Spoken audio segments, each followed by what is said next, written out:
Hey, what's going on, everybody? Thank you for joining me today. We're going to go over how to make black and white photos stand out a little bit more. It's called selective color, or color isolation is another term that you might hear.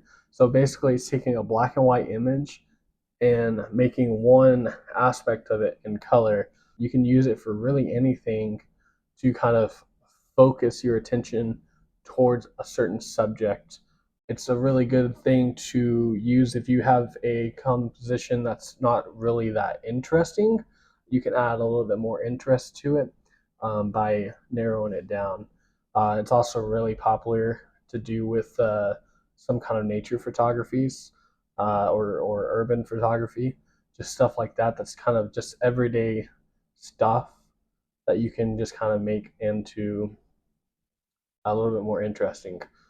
So I'll put up a couple pictures here that I've done in the past, mostly like flowers or stuff like that. I like doing yellows, reds. It really any kind of a bright color is what you want to do this with.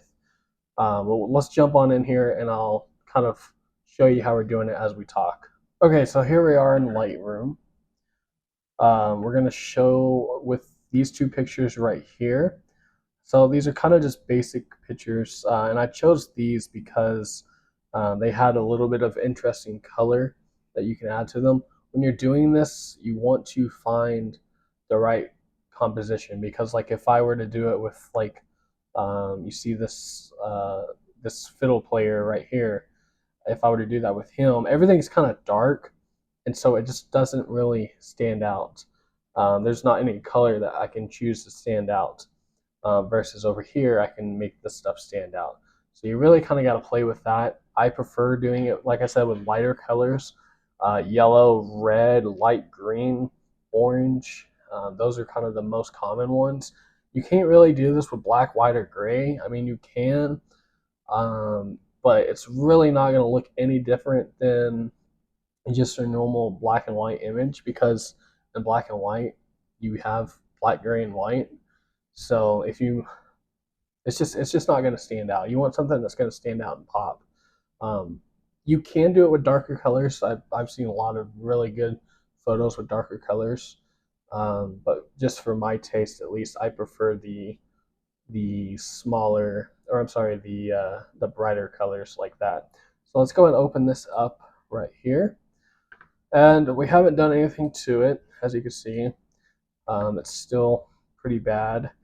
But with most of this being in black and white, or going to be in black and white, it's going to be pretty uh, unnoticeable. All the other stuff is just kind of fell in. So, and it kind of just adjust this a little bit. That's not going to work for me. Really, so whenever I'm doing this, I'm really only kind of focusing on that. And what you can do, another way you can do, go to color, turn it black and white, and now we can kind of play with things to see how it'll turn out. So now that we have a quick little edit done to that we've seen it in black and white, we think it looks all right in that. What we're actually going to do is we're going to revert it back to the color, and that'll keep my settings that I had edited on here, that I think it looks best for a rough draft edit on black and white. So now we're going to hop over here to the mask. We're going to choose the brush icon. For this, to make it super easy, we want to take our brush, and I don't know why so the weird thing is, with the iPad setup, I have it set up like a desktop, so I have a keyboard and a mouse. Sometimes I can click and drag here like I can with anything else, but here lately it won't let me do it, so I have to do it with my finger. It's kind of weird, kind of annoying, but whatever. And then we're gonna make this just like super big. Just go as big as it can to get it really easy. And we're gonna just brush over this whole image here. brush over the whole thing. Okay, and now we're gonna hop over to our color. We're gonna go to our saturation right here, and we're going to completely bring it down. Okay, now that we got this kind of edited, we're gonna go over here to this bar on the side, and then we're gonna click the eraser, and then we're gonna tone this back a little bit. We don't need it that big. We're also gonna refeather it out. And then we're gonna zoom in, and we're gonna take and brush this out. And basically what you're doing is you're eliminating the mask.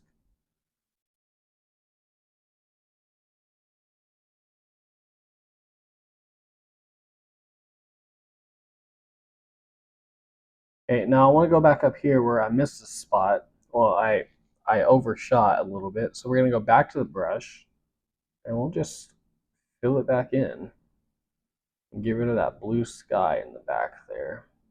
And another thing that you can do to kind of, it's like up here, especially where it's a little bit darker, right there, it might be kind of hard to tell if you've done that part or not. You can switch to this right here,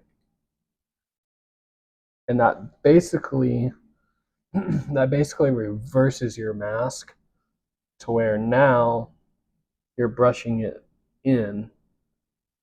I would do this, and then when you revert it back, that part is out. So that'll kind of help you if you're trying to judge where you're at on the edges, is by doing that way. So let me finish this up.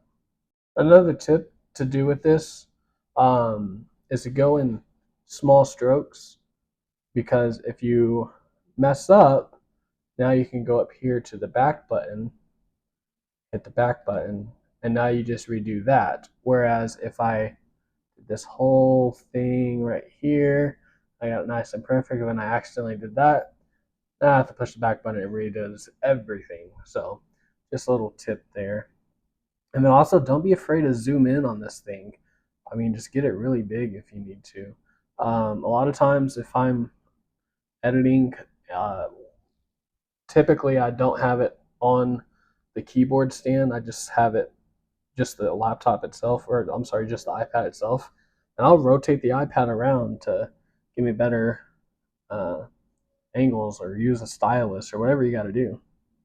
And keep in mind when it's like super zoomed in, so like you can see these little imperfections right here, but if we zoom out, they're not noticeable. Now obviously these are, because it's a lot, but if you're zoomed way in and you got that little tiny shade of blue in there, chances are it's not going to be noticeable in the actual image. This is definitely not something that you should rush. I mean, sometimes it could take forever.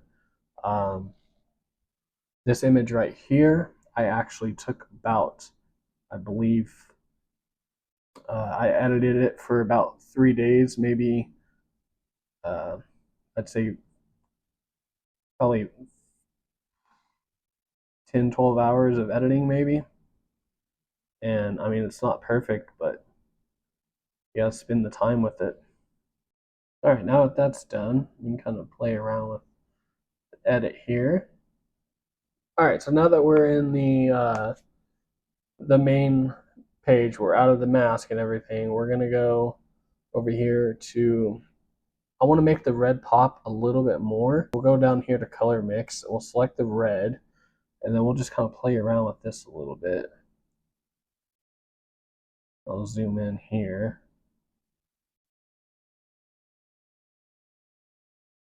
I just want to kind of make the red, I don't want to make it seem like, you know, completely crazy, you know, like this, and you don't want to do that, but you just want to kind of play with it, make it make it look like it pops a little bit more. I think there might be some orange in there too.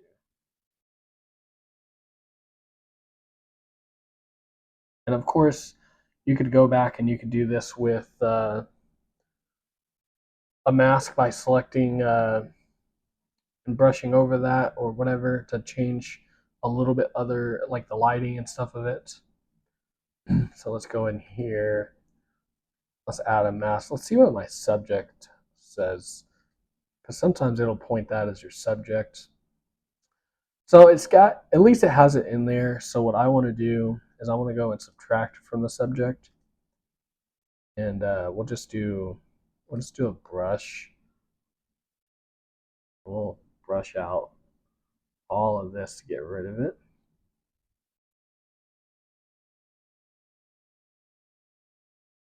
And again, every time you're doing the brush, don't be afraid to zoom in and just do like 1 or 2 strokes. Like don't try to undo the whole thing in one brush stroke.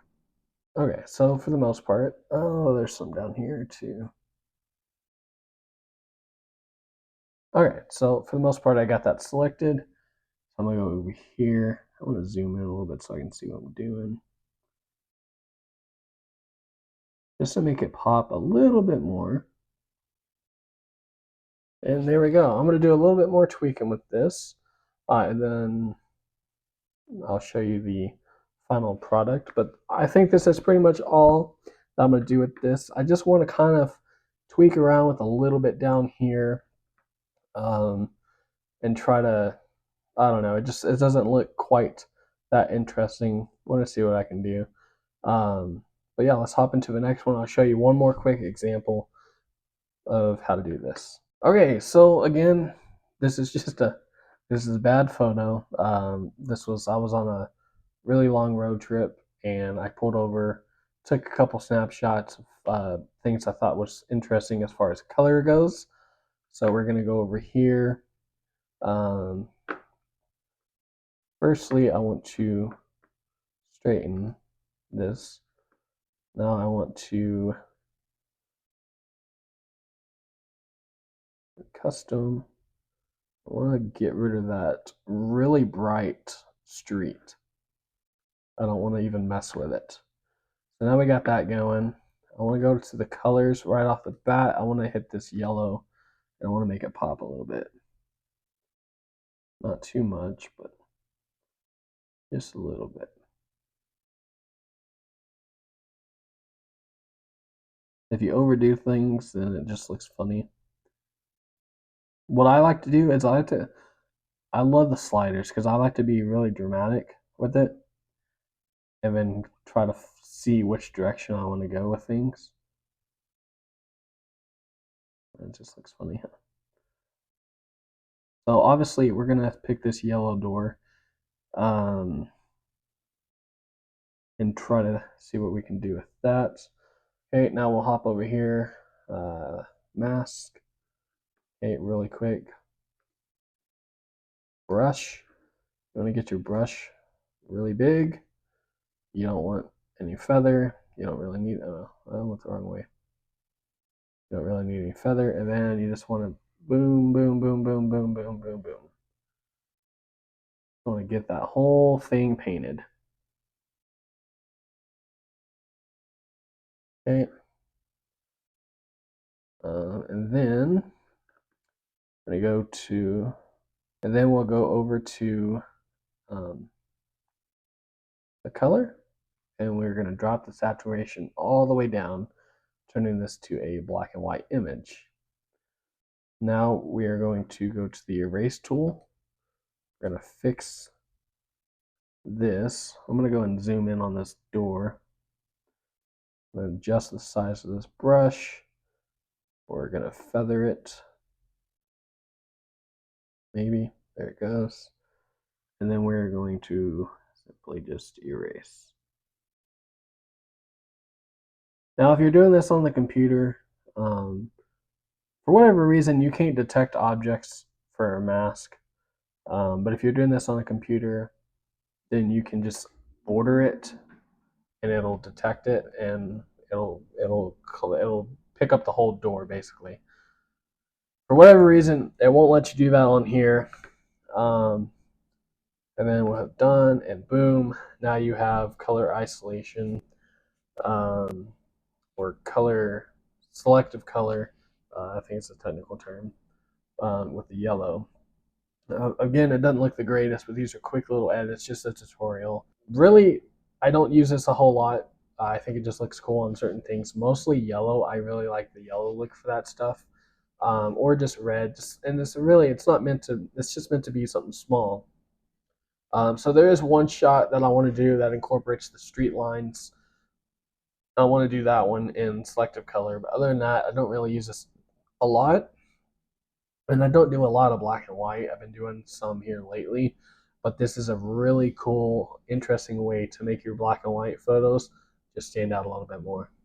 All right, guys, well, that's all for today. Check out these images here. Let me know which one you like the best down in the comments. Thank you for watching. I'll see you the next time.